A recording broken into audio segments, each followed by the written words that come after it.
Warm greetings from the High 10. It's Everyday Shenanigans. Thanks for joining me.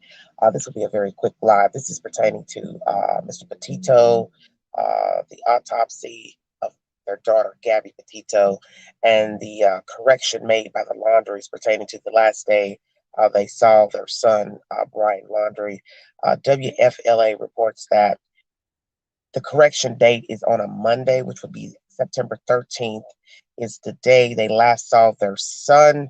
I do not know why it's taking weeks for them to decide to change the date. In the end, I don't think it's going to really matter what the date is. Hello, pretty K. How you doing, honey? I don't think it's going to really matter. The point is he's gone. Many people believe that the Laundries aided their son to go on the run. So I don't think one day it's going to actually matter when he left. And that's by WFLA if you need a source. My next set of information is pertaining to Mr. Petito.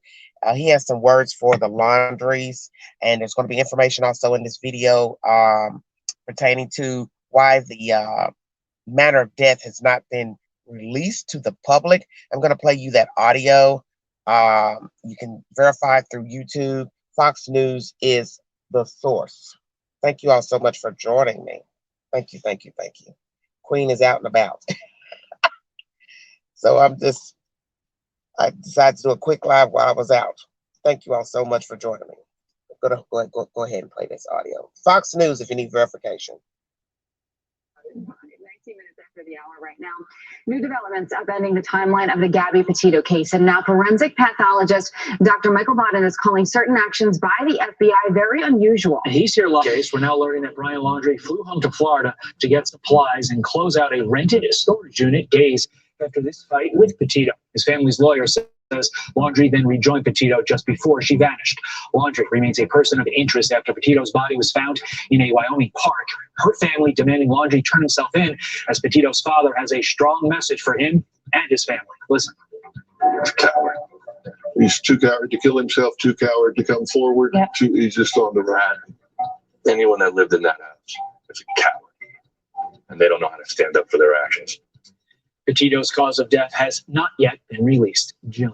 Okay, we have Dr. Michael Bodden, a forensic pathologist and Fox News contributor, here now to break down the recent developments in the case. Dr. Bodden, good to see you. I've been excited to talk to you about this because I think a lot of people don't quite understand.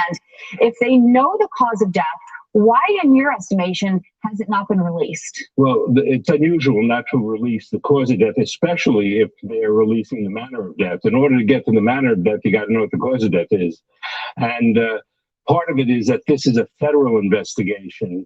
Since the body was found on federal property, it was a federal investigation, and there aren't too many federal homicides. So that I think just a caution involved by the investigators to make sure they didn't miss anything. But in the normal course, the cause of death would have been released immediately with the manner of death. You know, in some situations, I think that you can go under the assumption that if information is not released, it could perhaps be for a specific reason that investigators don't want it to get out because that could hurt their investigation or their search for Brian Laundrie. But you say it could also be the opposite, where it could help more tips come in. Absolutely. This is a prime case for crowdsourcing and social media being of help to a police investigation. They're the ones who found the conversation with the Moab police where there was an argument between the two. The crowd is the people who found the van near where the body was found. Maybe with the release of the cause of death, there's somebody out there who will say, you know, that brings up a point that has been overlooked so far. And I think that crowdsourcing has become a very important part of police investigations in the past few years. Another suspicious part of this whole situation is that, and something people question, her body was not released to her family yet. That's very unusual also in this country. In some countries, they'll keep a body till after the trial, a year or two later, but in case they miss something. But normally, death occurs, as tragic as it is with a homicide. And the family has a right to bury the body or cremate the body the next day or 2 days from then.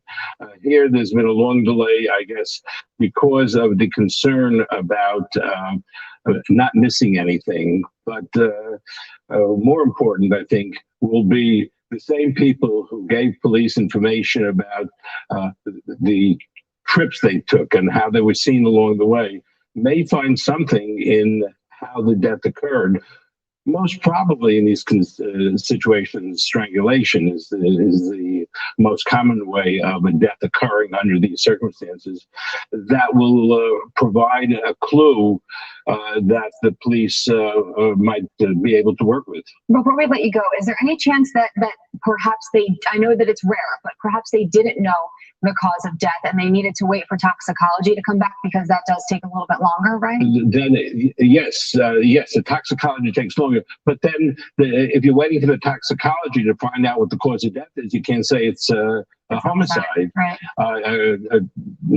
And so I think in all cases, when there's a shooting or stabbing or toxicology is of value in evaluating the circumstances of how it happened, when they're drunk, etc., but not the cause of death. The only time there's a cause of death is when there's a drug overdose, and then you don't know whether it's an accident, homicide, or suicide until after the toxicology is done. So the fact that they knew right away that this is a homicide means they've ruled out accident and suicide and natural causes. Okay, well, I know there are multiple things that are very unusual to you in this circumstance, and the coroner could release the findings as early as today. So as soon as that happens, of course. That would be helpful.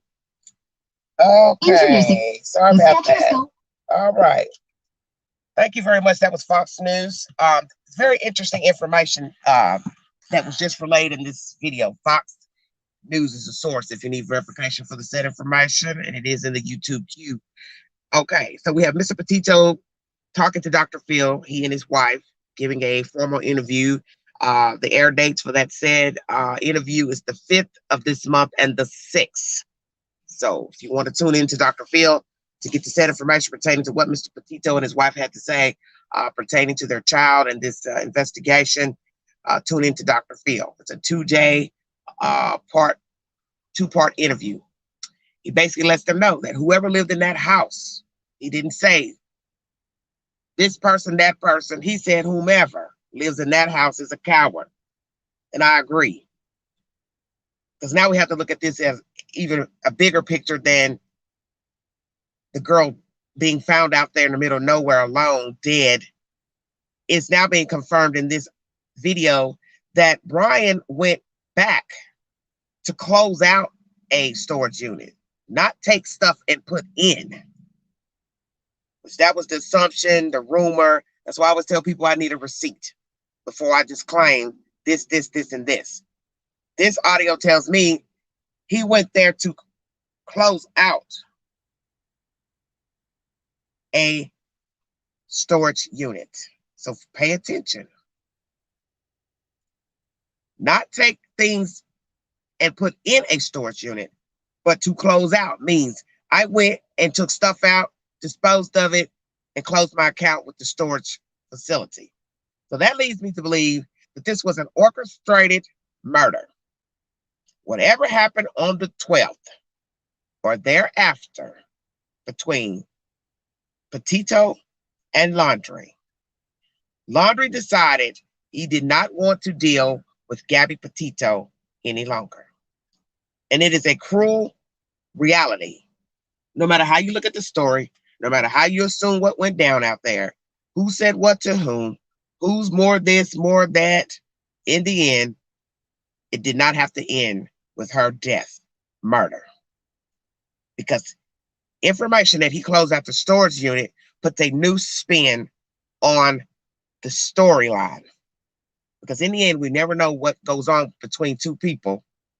We don't know what's going on with the parents. We don't know what's going on between the parents and the sister. You have no idea because we don't know these people. But there is something funky about this story. And I am now wondering if indeed that when the stuff went down out there between the two, the 12th and on, he decided on the 17th he flew back. If indeed he flew back on the 17th, stayed for 6 days through the 23rd, that he decided he no longer wanted to be bothered with her. And he had to have made that decision before he left Wyoming, Utah, or wherever they last were. And that's the most disturbing part of this story, besides her death and trying to figure out what happened, who said what, did he pop, did he snap, is he sick, is he mentally ill, is he deranged, whatever your connotation of this man is. The fact that they're now claiming that he closed out the storage unit leads me to believe he knew before he left Utah, Wyoming, that he wanted to get rid of Gabby Petito. And that's the scary part, because then he went to Florida, emptied out the contents of the unit, did whatever with the belongings. I'm assuming her belongings were in there. I'm assuming he dumped things from the house as well. So you're talking about two destinations of dumping of belongings belonging to Petito. And then he flew back out there with her. It's a very, very disturbing story. Very disturbing story.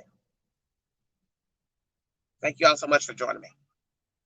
I'm at a loss of words right now because we had chopped this up before a few days ago. Was this an orchestrated murder? Did he go cross country with her to get rid of her?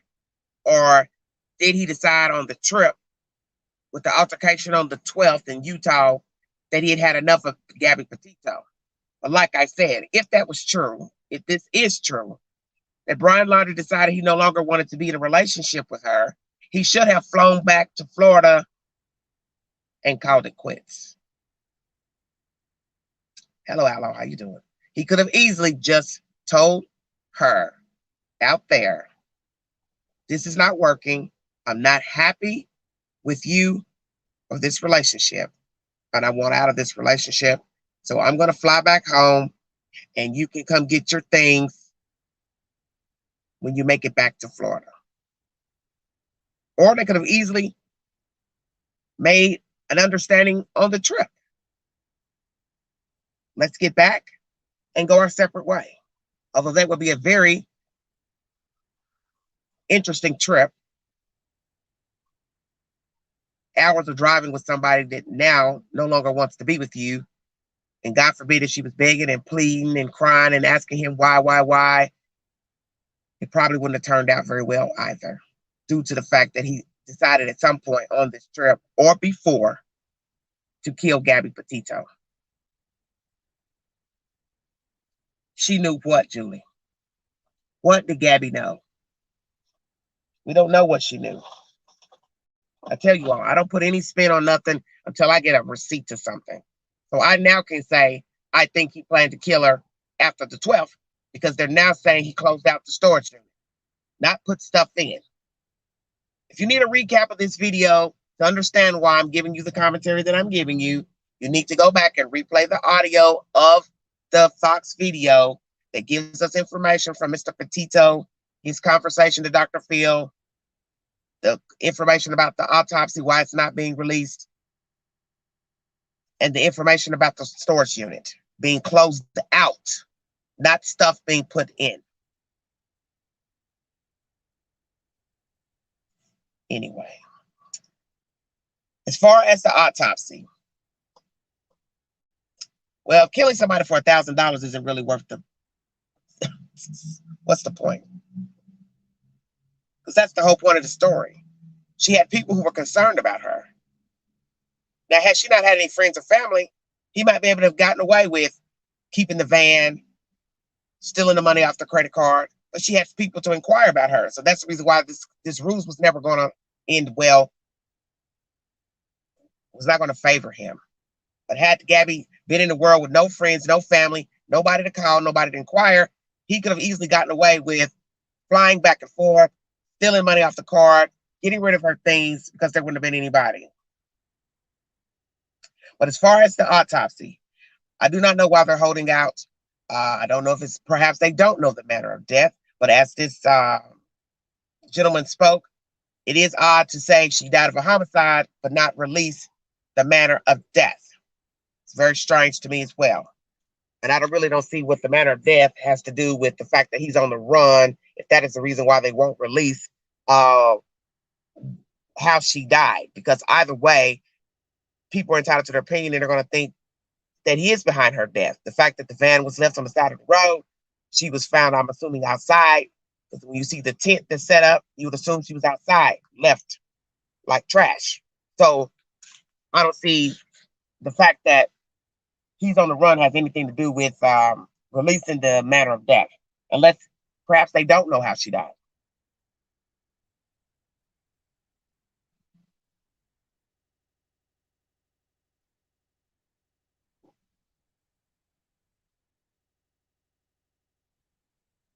Well, anyway, that's the said information in the audio that I played. Fox News is the source. You are feel free to go back to recap the beginning of this video where I played the audio. It's in the YouTube queue. The said information in the video is pertaining to Mr. Petito and his wife giving an interview to Dr. Phil. As I said, the interview lasts 2 days, the 5th and the 6th of this month. Feel free to check out the Dr. Phil show. Check your local listings for times. And it has been mentioned in the audio. Brian closed out a storage unit. He went back to close it out, not put stuff in, as everybody was rumoring at first, that he took her stuff out the house and took it and put it in storage. As you see, that wasn't true. He went to empty a storage unit. So that means he was already planning, as I said, to get rid of this girl and then do what when he got back? Go on the run, which makes no sense because you're only being accused of stealing the money and you hadn't yet got accused of stealing the money until after the parents kept inquiring about where their child is and filed a missing persons report. So that means Brian knew the bang was coming. He knew they're going to find out about the money and they're also going to find her body, which obviously means you didn't hide the body well for it to be discovered. That's the said information. I want to thank you all for joining me. If you want to donate to the channel, $DeGanji129 Cash App. That's my said commentary pertaining to the Petito'S, the manner of death, which has not been released. What Mr. Petito has to say to the public about these people being in the house, that they're all cowards. And I agree with him. They are. Because this is looking like an orchestrated murder. And I can't say if he orchestrated it from the beginning, but I can say after the 12th, he put forth effort to get rid of Gabby Petito, fly back to Florida, possibly on her dime, empty out the storage unit, discard all her belongings to wherever, because that's another question. Where are her things? I'm assuming the FBI or law officials have her vehicle. Her body is still in holding out in Wyoming. No formal manner of death has been released. Perhaps they do not know. And this is sad for these people because now they can't bury their child, give their child an appropriate burial, but naturally they want everything done right. And I think most people would want that. We don't want any mistakes done. We want the FBI and everybody to get it right, the manner of death. So there will not be any mishaps when it's time to issue an indictment for murder and when he's captured going to court. You don't want him to get off. Thank you all for joining me. Thank those in the chat, the Ahmad, Scott. You all have a blessed day. When I get more information pertaining to this story, I will bring you the said update. Prayers for the Petito family. This is a very, this news video puts, like as I said, puts a new spin on the story pertaining to his mindset and when he decided to get rid of this girl. To me, it's more horrific today than any day because now my mind is telling me he flew back deliberately to Florida to get rid of her belongings and then to go back and murder her and empty her cards off and bring her van back. In my right mind, I can't want to get away with it. Has family who had been a loner, he possibly got away. Thank you too, honey. God bless all of you. Have a wonderful day. If you want to donate to the channel, $DeGanji129 Cash App. This is Everyday Shenanigans.